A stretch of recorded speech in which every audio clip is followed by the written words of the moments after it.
Good morning, everyone. Welcome to the science class.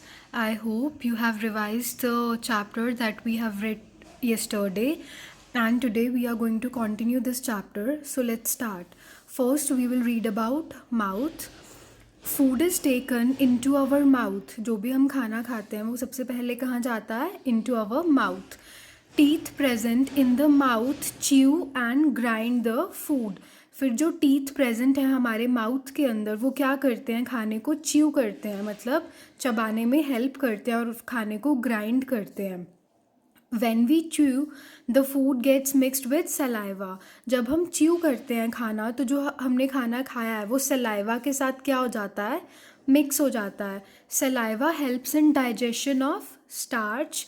कल हमने पढ़ा था कि जो सलाइवा होता है हमारे माउथ के अंदर वो स्टार्च को डाइजेस्ट करने में हेल्प करता है and converts it into soluble sugar. और फिर वो क्या करता है? जो सलाइवा है, जो स्टार्च है, स्टार्च को वो एक सॉल्युबल शुगर के अंदर कन्वर्ट कर देता है. It is secreted by 3 pairs of glands called salivary glands.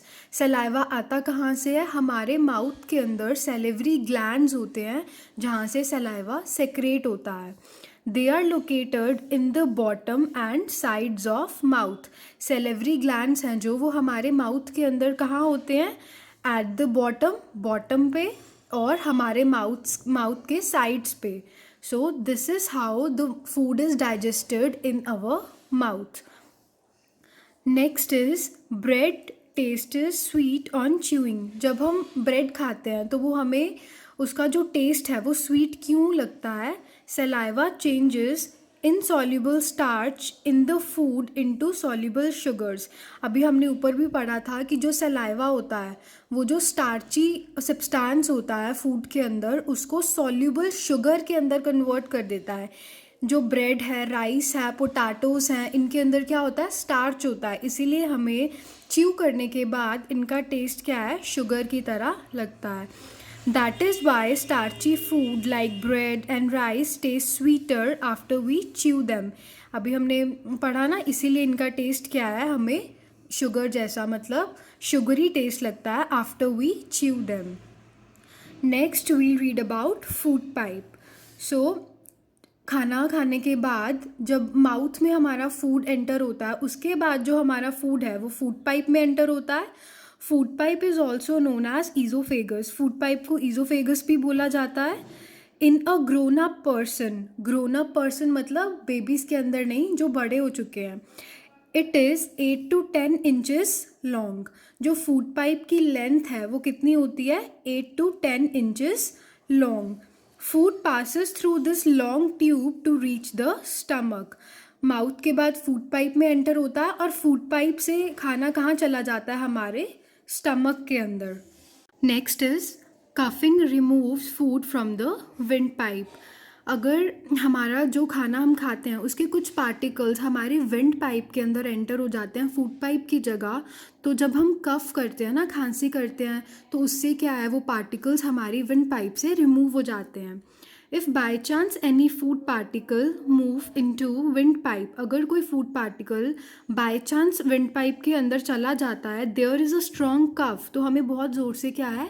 कफ होती है to remove that food from the windpipe, ताकि जो वो फूड पार्टिकल्स विंड पाइप के अंदर एंटर हुए हैं वो वहाँ से रिमूव हो जाएं. Now we will read about stomach. The stomach is a hollow muscular bag. Stomach क्या है? एक होलो, बिल्कुल एम्प्टी, एक मस्क्यूलर बैग की तरह होती है.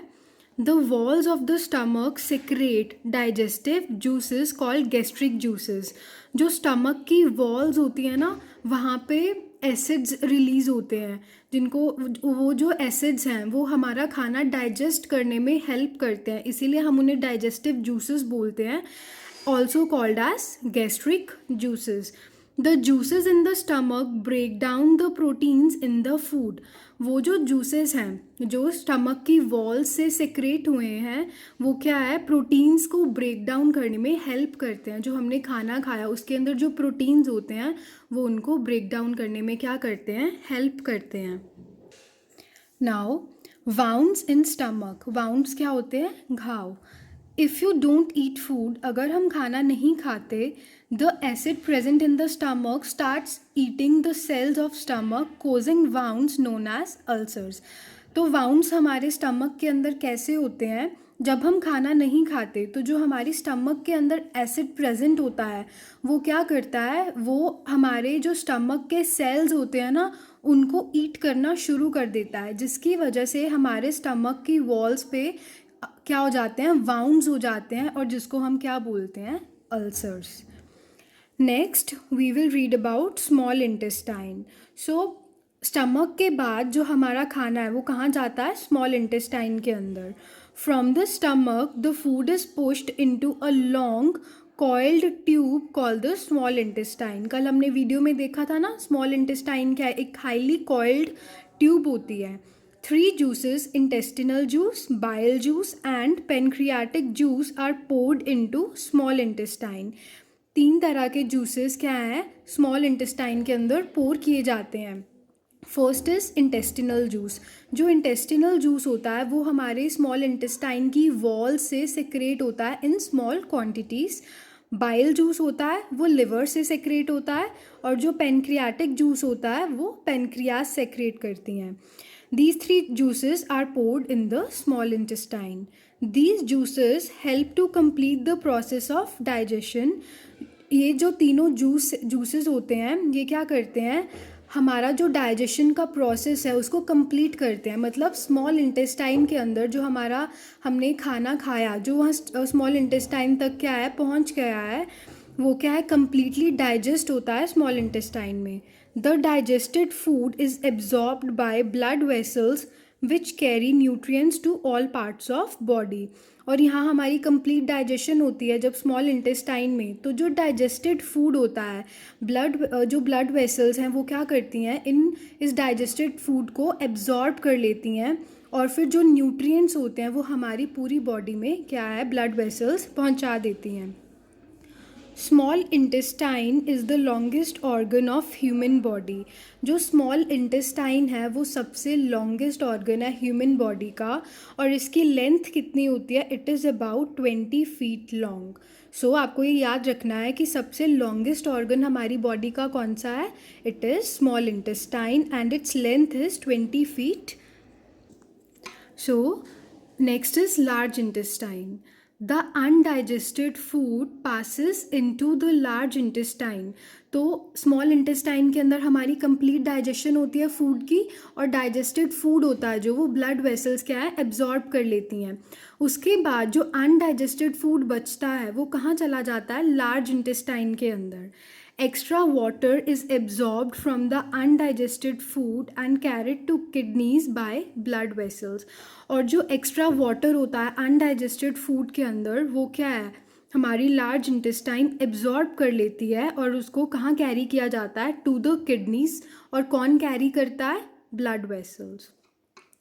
Food present in large intestine. It consist mainly of roughage and water. तो लार्ज इंटेस्टाइन के अंदर जो फूड प्रेजेंट होता है, जो स्मॉल इंटेस्टाइन से आता है, उसके अंदर मेनली वाटर होता है और रगेज होती है. If your roughage intake is less, अगर हमारी रगेज इनटेक क्या है, कम है, हम कम रगेज हमने क्या है कंज्यूम किया है, then it can cause constipation and stomach ache. तो रगेज कम होने की वजह से हमें क्या हो सकती है, कॉन्स्टिपेशन हो सकती है और स्टमक एक भी हो सकता है. रगेज बेसिकली हमें कहाँ से मिलती है, from the salads that we eat. The last organ हम जिसके बारे में पढ़ेंगे is anus. It is the opening through which solid waste is thrown out of the body. कल हमने देखा था ना, हमारा फूड माउथ से एंटर होता है, और उसके बाद जो सॉलिड वेस्ट एंड में बचता है आफ्टर द कंप्लीट डाइजेशन, वो एक ओपनिंग के थ्रू हमारी बॉडी से रिमूव हो जाता है, और उस ओपनिंग को हम क्या बोलते हैं, anus. So this is how the food is being digested in the digestive system. सबसे पहले फूड कहाँ एंटर होता है, माउथ में, उसके बाद वो फूड पाइप में चला जाता है, and then stomach, then small intestine, उसके बाद अनडाइजेस्टेड फूड लार्ज इंटेस्टाइन में चला जाता है, और फिर जो सॉलिड वेस्ट बचता है वो एनस से रिमूव हो जाता है. सो आई होप कि आपको क्लियर हो गया है कि कैसे हमारी बॉडी में फूड डाइजेस्ट होता है. This is your worksheet 2 on page number 35 and you have to complete this worksheet. So please read the chapter carefully and complete both the worksheets. Worksheet 1 जो मैंने आपको कल दी थी and the worksheet 2 जो आपको आज मिली है. So please read the chapter carefully and complete the worksheet. Thanks and have a great day.